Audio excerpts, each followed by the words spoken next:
প্রিয় বন্ধুরা, কেমন আছেন? আশা রাখি ভালো। আমি পৃথিবীর বিভিন্ন ধর্মের একজন ছাত্র।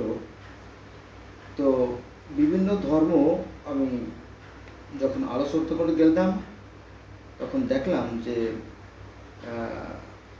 পৃথিবীর প্রতিটা ধর্মের যে মৌলিক যে ভিত্তিগুলো, যে মূল যে বিষয়গুলো, তা মূলত এক এবং অভিন্ন।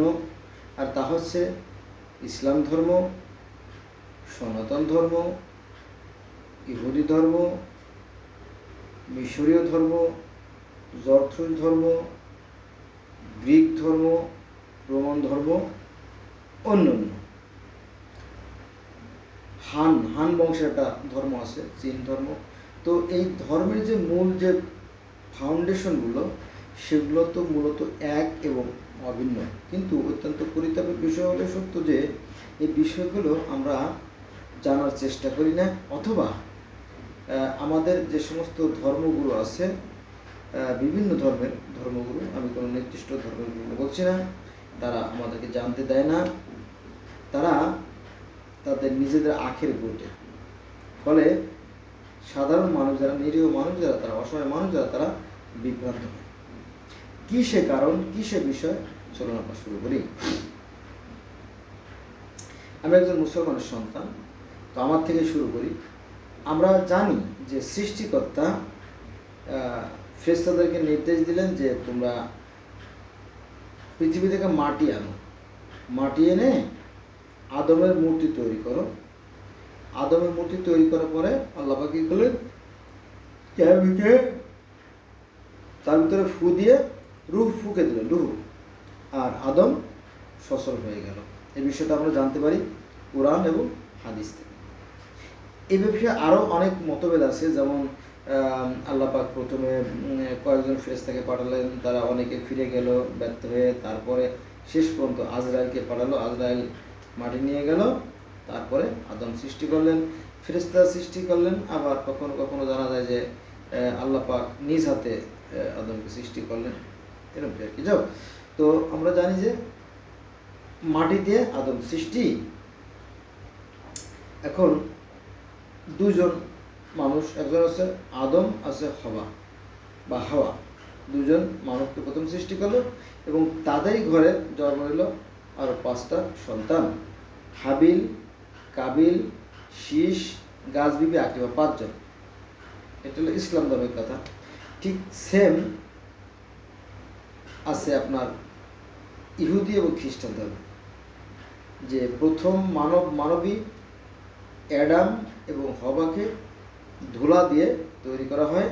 অর্থাৎ 6 দিনে যে পৃথিবী সৃষ্টি করলো, শেষের দিনে সৃষ্টিকর্তা অর্থাৎ ইলা বা মাবুদ বা গড বা ঈশ্বর, তিনি কী করলেন, অ্যাডাম এবং হওয়াকে সৃষ্টি করলেন পৃথিবীর ধুলা দিয়ে, এবং বললেন তোমরা পৃথিবী পূর্ণ করো এবং পৃথিবীতে তোমরা রাজত্ব করো। এই দায়িত্ব দিয়ে সৃষ্টিকর্তা কী করলেন, চলে গেলেন। এবং সেখানে আমরা 6 জনের কথা পাই, যেমন আবেল, কয়েন, এরকম 2টে ছেলে আর বাকি, গুলো মিলে মোট 6 জনের কথা পাই। ইসলাম ধর্মে 5 জনের কথা পাই, আর তাওরাত এবং জবুর অর্থাৎ ইহুদি খ্রিস্টান ধর্মে 6 জনের কথা আমরা পাই। এই মুহূর্তে আমার মনে নাই, বা নোটটা আমার হাতের কাছে নাই। আচ্ছা, এবার আসেন আমরা একদম মিশরীয় ধর্মে চলে যাই। আমরা মিশরীয় ধর্ম যদি আমরা যাই, তো সেখানেও দেখবো যে সৃষ্টিকর্তা, যিনি all in all, Almighty creator, যিনি হচ্ছে রা, তিনি হচ্ছে অদৃশ্যের দেবতা। তিনি কি করলেন, তিনি শেপশুটকে বললেন যে হে শেপশুট, তুমি করো, কুমারের যে কাদা, মানে কুমার যে কাদা দিয়ে হাঁড়ি বাঁধে তৈরি করে, খুবই মসৃণ, মিহি এবং আঠালো কাদা, তুমি ওই কাদা দিয়ে মানুষ তৈরি করো। তখন শেপশুট কী করলো, সেই নরম আঠালো মাটি দিয়ে 2জন মানুষ সৃষ্টি করলো। একজন হচ্ছে সু অর্থাৎ পুরুষ, আর তেফনাত হচ্ছে নারী।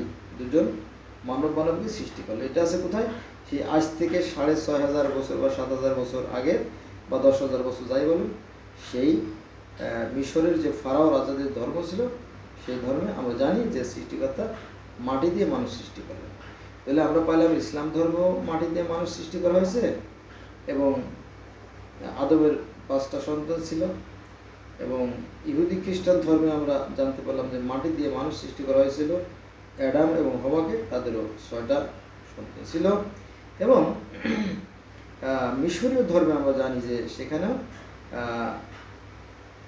সেই প্রথম মানব মানবে তো সু এবং তেপনাথ, সু আছে পুরুষ আর তেপনাথ আছে নারী, তাদেরও 5টা সন্তানই হয়েছিল। একটা আছে আইসিস, 2 নম্বরে ওসাইরিস, শেত, নেপতিস, আর আছে অনুবিস। এলো 5 সন্তান। বোঝা গেছে বিষয়টা? বা 5 জন দেবতা, যাই বলেন না কেন আমরা জানি। তো এই যে আমরা জানি যে ফেরাউনরা নিজেদেরকে ঈশ্বর দাবি করতো। হ্যাঁ, এটা সত্যি যে ফেরাউনদের যারা রাজা তাদেরকে ঈশ্বর বলা হতো, এটা সত্য। কিন্তু তাদের যিনি সৃষ্টি করছেন তিনি হচ্ছেন মহা ঈশ্বর, যাকে বলা হয় আটুম। আটুম শব্দের অর্থ হচ্ছে এক এবং অদ্বিতীয় ঈশ্বর, তিনি হচ্ছেন রা। রা হচ্ছেন অদৃশ্যের দেবতা।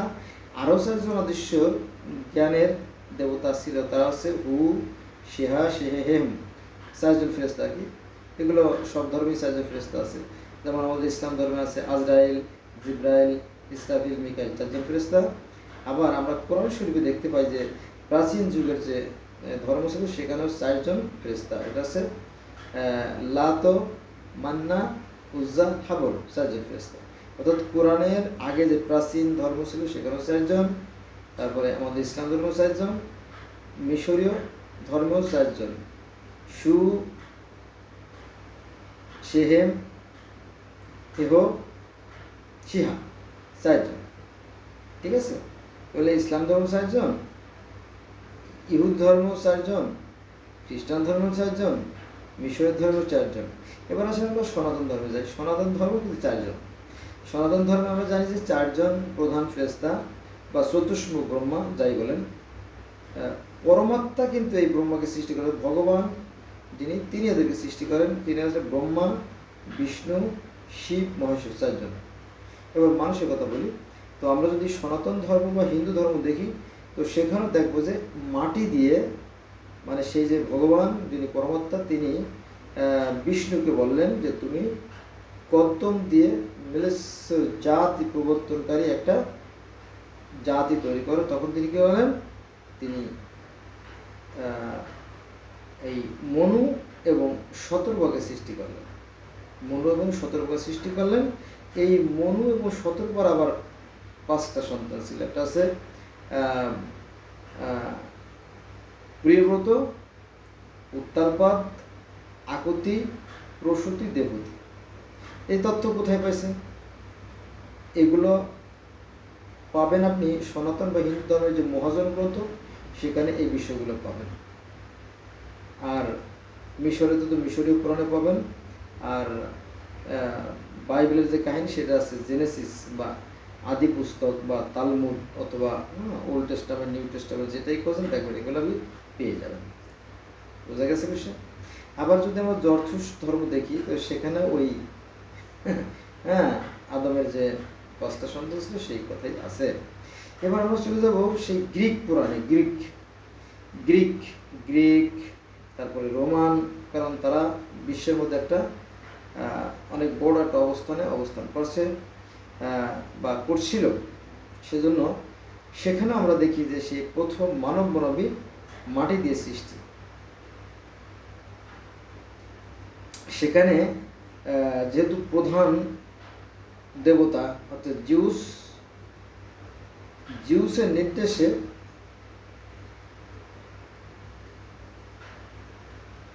প্রমিথিউস এবং এপিমেথিউস এই 2জনকে সৃষ্টিকর্তার দায়িত্ব দেওয়া হয়, এবং তারা একজন জীব জন্তু গাছপালা কীট পতঙ্গ লতা গুল্ম এই সমস্ত তৈরি করে একজন, আর বাকি একজন সে কী করে? মানুষ তৈরি করে। তাও কি মাটি দিয়ে মানুষ তৈরি করে। মাটি, আজকে যে ভিডিও সেটা আমি মূল প্রতিপাদ্য বিষয় হচ্ছে মাটি দিয়ে মানুষ সৃষ্টির বিষয়। সেখানেও মাটি দিয়ে মানুষ সৃষ্টি করার পরে সেখানে দেবী এথেনা হচ্ছে আপনার জিউসের কন্যা, সে কি করে, সে এই মানুষের মধ্যে ফু দিয়ে তাকে জীবিত করে। আর আমাদের ইসলাম ধর্মে আছে যে আল্লাহ পাক নিজে স্বয়ং তিনি আদমের মুখে ফু দিয়ে তাকে সচল করে তোলেন। এই মানে এই বিষয়গুলো কিন্তু এক। এই যে প্রধান প্রধান ধর্মগুলো আমি আলোচনা করলাম, এগুলো শুধু একই না, আরও অনেক ধর্মই অনেক এক আছে, সেখানে আমি আজকে যাবো না। যেমন অ্যাজটেক ধর্ম, তারপর মায়ান ধর্ম, ইনকা ধর্ম, ডগন ধর্ম, রাস্টাফারিয়ান ধর্ম, তাও ধর্ম, সিন্ত ধর্ম, বাহাই ধর্ম, কনফুসিয়াস ধর্ম, হ্যাঁ, তারপরে হ্যাঁ, তারপরে ত্রিপিটক তো রয়ে গেছে আর কি, বুদ্ধ ধর্ম, অনেক ধর্ম আছে। তো সেখানে আমি যাব না। তাহলে আমরা দেখলাম যে সেই মিশরীয় ধর্ম মাটি দিয়ে মানুষ সৃষ্টি, এক নম্বরে মিশরীয় ধর্ম মানুষ মাটি দিয়ে সৃষ্টি, গিলগামেশের মহাকাব্য সেখানেও মাটি দিয়ে মানুষ সৃষ্টি। তারপরে আপনার গ্রিক ধর্মের মাটি দিয়ে মানুষ সৃষ্টি, রোমান ধর্মের মাটি দিয়ে মানুষ সৃষ্টি, তারপরে আপনার ইহুদি ধর্ম মাটি দিয়ে মানুষ সৃষ্টি, খ্রিস্টান ধর্ম মাটি দিয়ে মানুষ সৃষ্টি, তারপরে ইসলাম ধর্ম মাটি দিয়ে মানুষ সৃষ্টি, সনাতন বা হিন্দু ধর্ম মাটি দিয়ে মানুষ সৃষ্টি এবং যশোর মাটি দিয়ে মানুষ সৃষ্টি। তার মানে কয়টা? প্রায় 9টা 10টা বা 15 20টা 25টা যাই বলেন, দেখবেন যে সমস্ত ধর্ম একই কথা বলে এবং পৃথিবীর প্রত্যেকটা মানুষ একজন সৃষ্টিকর্তা বলে, একজন সৃষ্টিকর্তার কথা বলে যে এই যে বিশ্ব ব্রহ্মাণ্ড, এই যে বিশ্ব ব্রহ্মাণ্ড সুশৃঙ্খল ও সুনিয়ন্ত্রিত পরিচালিত হচ্ছে, নিঃসন্দেহে পিছনে একটা শক্তি আছে, সেই শক্তিকে বিভিন্ন মানুষ বিভিন্ন ডাকে। বন্ধুরা, পৃথিবী বদলাচ্ছে, পৃথিবী বদলাচ্ছে, আসুন আমরাও বদলাই, আমরা তো ধর্ম নিয়ে বাড়াবাড়ি না করি। দেখেছে আমাদের জাতীয় কবি নজরুল ইসলাম একটা কবিতা বলছিল, কবিতার অংশ বিশেষ বলি, এটা হচ্ছে যে বিশ্ব যখন ছুটে চলেছে, বিশ্ব যখন ছুটে চলেছে, আমরা তখন বসে বিবি তালাকের ফতোয়া খুঁজেছি, ফিকাও কিতাব চষে, ফিকাও কিতাব চষে। এই কথা কার কথা? কবি নজরুলের কথা। যে বিশ্ব যখন উন্নয়নের জোয়ারে ভাসছে, তারা গ্রহ থেকে আর এক গ্রহে যাত্রা করছে, সমুদ্রের গভীরে সাবমেরিন নিয়ে ডুব দিচ্ছে, মহাশূন্যে তারা নতুন নতুন নবযান পাঠাচ্ছে, নতুন নতুন আবিষ্কার করতেছে, ঠিক সেই তখন আমরা নবী মুহাম্মদ মাটির তৈরি না নূরের তৈরি নিয়ে আমরা ঝগড়া করি। হাদিস মানবো না কোরআন মানবো, এই সময় নিয়ে আমরা দ্বন্দ্ব করি। খুবই ন্যাক্কারজনক বিষয়। তো আসুন আমরা এই সমস্ত বাদ দিয়ে আমরা ভালো হওয়ার চেষ্টা করি। আবার আমাদের এই এশিয়া মহাদেশের মধ্যে, এশিয়া উপমহাদেশের মধ্যে একজন শ্রেষ্ঠ ব্যক্তি ছিল ডক্টর মোহাম্মদ শহীদুল্লাহ। তিনি বলছেন যে ধর্ম নিয়ে যারা বাড়াবাড়ি করে তারা ধর্মের মর্ম জানে না। আবার কোরআনেও একই কথা বলা আছে যে আল্লাহ বলতেছে তোমরা ধর্ম নিয়ে বাড়াবাড়ি করো না, ধর্মের ব্যাপারে কোনো বাড়াবাড়ি নাই, এমন কোনো জনপদ নাই, এমন কোনো জাতি নাই, এমন কোনো সম্প্রদায় নাই যে আমি তাদের ভাষায় প্রতিনিধি প্রেরণ করিনি। প্রত্যেক জাতিকে তাদের ভাষায় প্রেরণ করা হয়েছে নবী রাসূল। আল্লাহ বলতেছেন হে রাসূল, অনেক নবী রাসূলের কথা তোমাকে আমি বলছি, আবার অনেক নবী রাসূলের কথা তোমাকে বলা হয় না, কোরআনের কথা। আপনারা যদি সূরা আল বাকারার 4 নম্বর আয়াত পড়েন, সেখানে বলা হয়েছে পূর্ববর্তী, মানে সূরা আল বাকারার 4 নম্বর আয়াত যদি আপনারা পড়েন তাহলে দেখবেন সেখানে বলা হয়েছে তোমরা পূর্ববর্তী কিতাবের প্রতি বিশ্বাস রেখো, সমর্থন দেবে।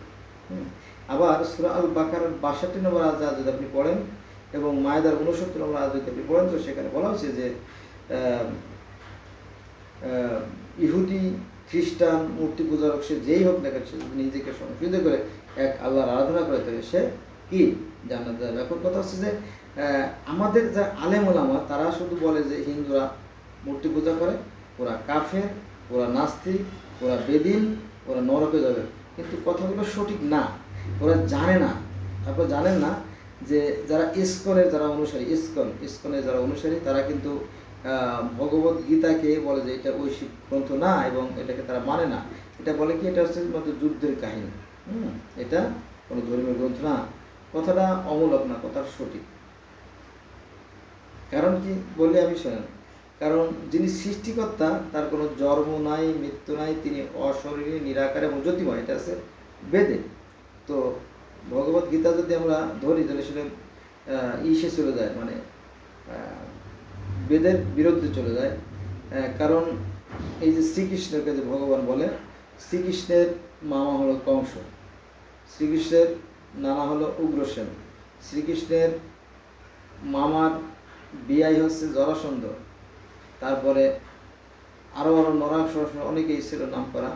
তারপরে শ্রীকৃষ্ণের ভাইয়ের নাম হচ্ছে বলরাম, শ্রীকৃষ্ণের বোনের নাম হচ্ছে সুভদ্রা, শ্রীকৃষ্ণের ছেলের নাম হচ্ছে শম্ভ, শ্রীকৃষ্ণের ওয়াইফের নাম হচ্ছে অর্থাৎ স্ত্রীর নাম হচ্ছে জাম্বুবতী, তারপরে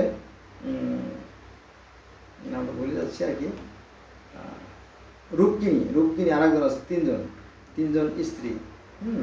তো শ্রীকৃষ্ণের ছেলে ছিল, হ্যাঁ, সবই তো ছিল, সে তো মানুষই ছিল, তাই না? কিন্তু এটাকে অতিরঞ্জিত করে, প্রত্যেকটা ধর্ম কিন্তু অতিরঞ্জিত করে। তো আসুন আমরা একটু ভুলে যাই আমরা পৃথিবীর সকল মানুষ একই স্রষ্টার সৃষ্টি, একই আদমের সন্তান, এবং আমরা পৃথিবীর প্রত্যেকটা মানুষ একই আকাশের নিচে বসবাস করি। আমাদের একটাই সূর্য, একটাই চাঁদ, একটাই আকাশ, একটাই পৃথিবী, একই অক্সিজেন আমরা ভোগ করি। প্রত্যেকটা মানুষ আমরা সুখে হাসি, দুঃখে কাঁদি, শীতে কাঁপি, প্রত্যেকটা আবেগ অনুভূতি এক, এবং প্রত্যেকটা মানুষের রক্ত লাল। তো এ দিয়ে প্রমাণ করে যে আসলে আমরা একজনের সৃষ্টি। কিন্তু অত্যন্ত পরিতাপের বিষয় হলেও সত্য এই যে এই ধর্ম মানুষের সাথে মানুষের বিভেদ সৃষ্টি করে ফেলছে। হ্যাঁ, ধর্মটা মূলত মানুষের সাথে মানুষের হিংসা, বিদ্বেষ এবং ঘৃণা থেকে সৃষ্টি হয়েছে, আর কিছুই না। যদি আপনারা দেখতেন, আমি যেহেতু পৃথিবীর বিভিন্ন ধর্মের একজন ছাত্র, বেদ, তারপরে আপনার মিশরীয় যে গ্রন্থগুলো আছে, তারপরে তাওরাত, জবুর, ইনজিল, বাইবেল, তারপরে জেনেসিস, তালমুদ, তারপরে আপনার গ্রিক পুরাণ, রোমান পুরাণ, জরসুর ধর্মের যে গ্রন্থ আপনার জেন্দাবেস্তা, আবেস্তা, এইগুলা, হ্যাঁ, আরও অনেক গ্রন্থগুলো যদি পড়েন তাহলে দেখবেন যে এই যে মৌলিক যে বিষয়গুলো তা মূলত একই বা অভিন্ন। যেমন আপনার হিন বংশ বলেন, আর চীন বংশ বলেন, অথবা সেই আফ্রিকান, ব্যাবিলিয়নীয়, মিশরীয় যে সমস্ত ধর্ম আছে, হ্যাঁ, সুমেরিয়ান ধর্ম, সব জায়গায় কিন্তু দেখবেন যে ওই একই কথা বলে যে সমস্ত মানুষ ওই মাটির সৃষ্টি। হ্যাঁ, মূল বিষয়গুলো কিন্তু একেবারে অভিন্ন। আসুন আমরা এই ধর্মের বিভেদ ভুলে যাই। হ্যাঁ, কারণ এই ধর্ম নিয়ে অতীতে বহু যুদ্ধ বিগ্রহ হয়ে গেছে, এবং কোরআন শরীফে কিন্তু এই ধর্ম নিয়ে বাড়াবাড়ি কথা নিষেধ আছে। হ্যাঁ, কিন্তু আমরা ওই কিছু অংশ আলোচনা করি, আর কিছু অংশ আমরা আলোচনা করি না। আরেকটা কথা বলে রাখলাম, সেটা হচ্ছে আপনারা যারা আমার ভিডিও দেখছেন এই মুহূর্তে, আপনারা গুগলে যাবেন, গুগলে গিয়ে আপনার সার্চ দেবেন যে সূরা ইউনুস আয়াত নাম্বার 94। দেখবেন যে এখানে একটা কথা বলা হয়েছে যে তোমরা যারা কোরআন শরীফ পড়ো,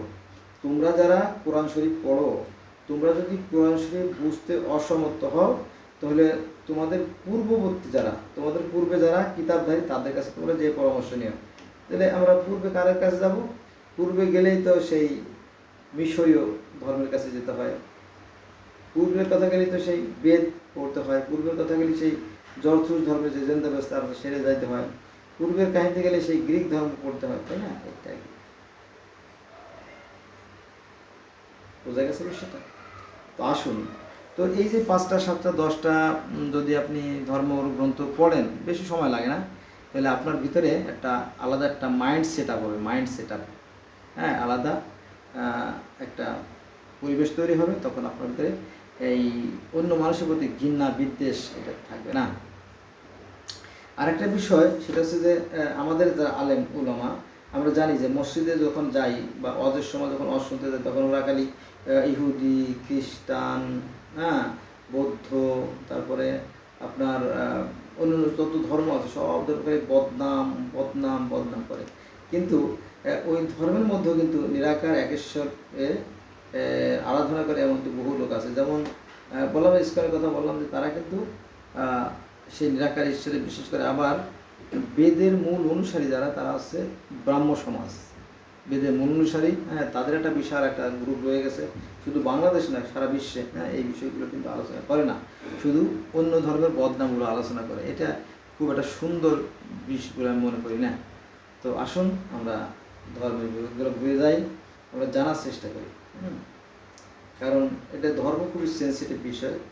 হ্যাঁ, আর যারা নিরীহ মানুষ তারা বিশ্বাস করে, তারা অনেক সময় আত্মহতি দিয়ে দেয়, জীবনও দিয়ে দেয়, এবং যুদ্ধ করে তারা। হ্যাঁ, এটা ঠিক না, এটা সঠিক না। কারণ সৃষ্টিকর্তা অনেক সুন্দর করে মানুষ সৃষ্টি করেছেন, পৃথিবীটা অনেক সুন্দর, এবং পৃথিবীতে এমন কিছু নাই যে তা আল্লাহ পাক সৃষ্টি করেন নাই। যা যা দরকার মানুষের জন্য সবই দিয়েছে।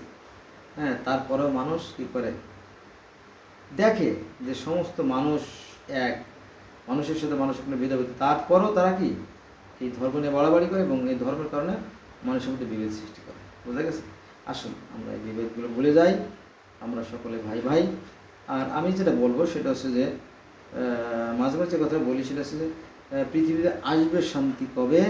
যেদিন হিন্দু মুসলিম বৌদ্ধ খ্রিস্টান এক জামাত হবে, শান্তি আসবে তবে। ধন্যবাদ সবাই।